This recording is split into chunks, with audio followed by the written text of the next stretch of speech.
The Biosphere Research Facility hummed with a sterile silence, the air thick with the scent of disinfectant and the faint metallic tang of recycled air. Elizabeth, her face pale under the harsh fluorescent lights, traced the intricate pattern of tubes and wires that snaked across the wall, a silent testament to the fragile network that sustained their existence. The world outside, choked by the Acheron virus, was a graveyard of dreams, a silent symphony of despair that echoed in the sterile silence of their sanctuary. The weight of responsibility pressed down on her shoulders. She was no longer the woman who once flitted through glittering gallows, her laughter a melody in the cacophony of champagne flutes and designer gowns. The virus, a relentless predator, had stripped her of that life, leaving a hollow shell forged in the crucible of survival. Now, she was the sole hope of humanity, a mantle she never sought, but one she couldn't abandon. Dr. Chen, his face etched with exhaustion, approached her, the lines on his forehead deepening with every passing day. The once vibrant scientist, his eyes sparkling with boundless optimism, was now a ghost of his former self, his shoulders slumped under the crushing weight of their collective despair. "Elizabeth," he began, his voice hoarse, "we're running out of time.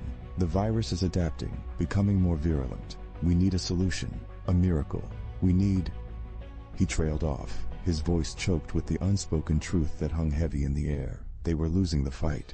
The news reports, once a lifeline of information, were now a morbid chronicle of a world on the brink of collapse. The endless stream of death tolls, the desperate pleas for a cure, were a stark reminder of the dying world they had left behind. "There has to be a way," Elizabeth whispered, her voice a mere echo in the cavernous facility. "We can't just surrender."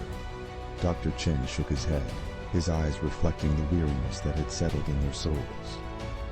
"We've exhausted every avenue, Elizabeth. The world's governments are paralyzed, the resources depleted.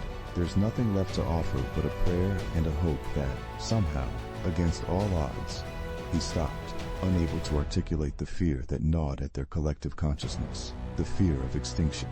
Elizabeth, her gaze fixed on the labyrinth of life support systems, felt a surge of defiance. She wouldn't let them surrender.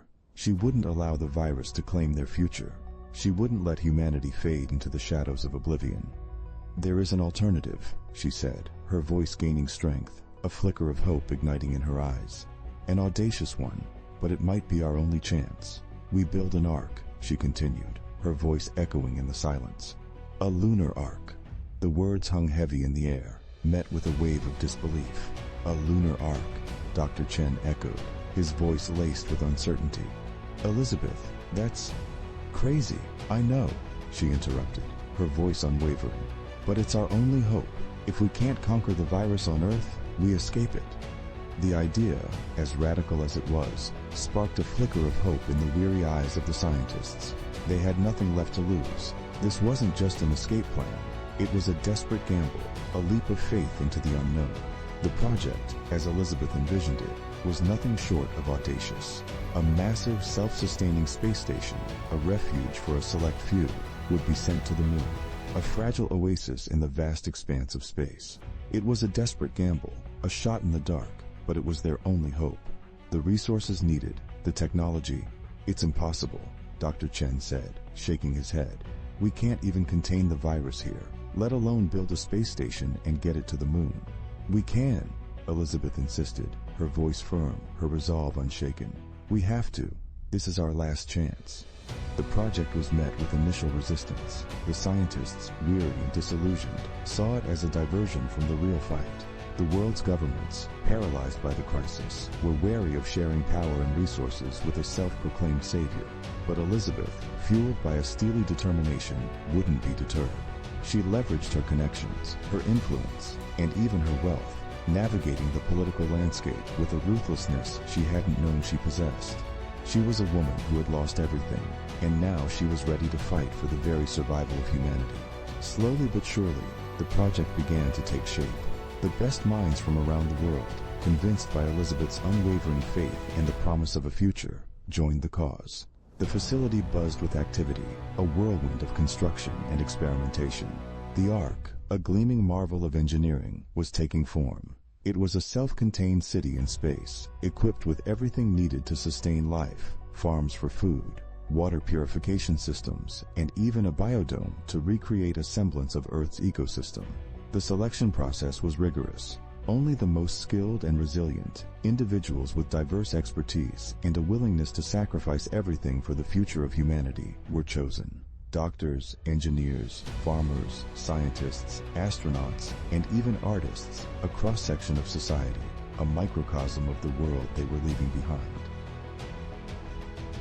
The day of the launch arrived, a culmination of years of relentless effort. The Ark, a shining beacon against the backdrop of a dying Earth, ascended into the night sky. The scientists, their faces etched with hope and fear, watched it disappear into the vast blackness of space.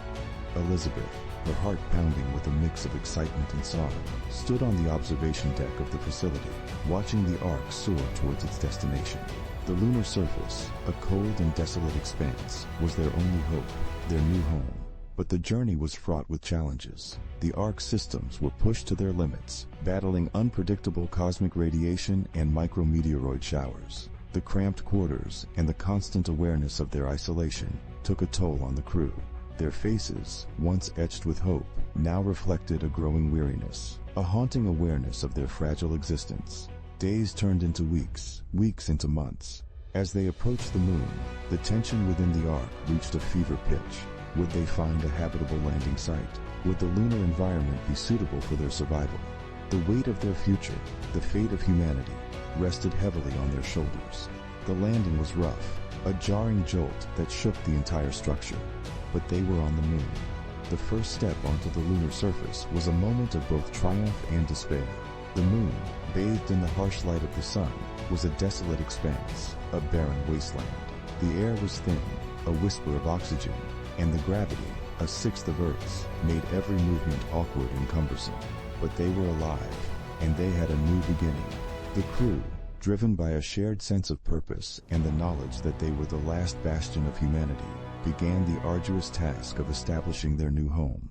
They constructed inflatable modules, planted seeds in hydroponic gardens, and built power sources to sustain their fragile existence. The lunar regolith, a fine powder, proved a formidable adversary, but they adapted, innovated, and persevered.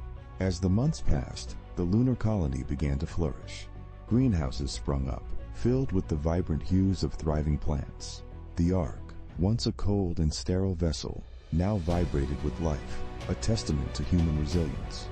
One evening, as the sun set on the lunar horizon, casting long shadows across the dusty landscape, Elizabeth stood on the edge of the colony, gazing at the distant Earth. It was a small blue sphere, hanging in the vastness of space, a reminder of what they had lost and what they had fought for. The virus had ravaged the Earth, but on the moon, a new chapter was being written. A chapter not of despair, but of hope. A testament to the human will to survive, to adapt, to rebuild. And as she watched the stars begin to twinkle in the lunar sky, Elizabeth knew that, despite the devastation, the future, though uncertain, was theirs to shape. The moon, once a barren wasteland, had become their cradle, a place where humanity, stripped bare, could begin to heal and grow.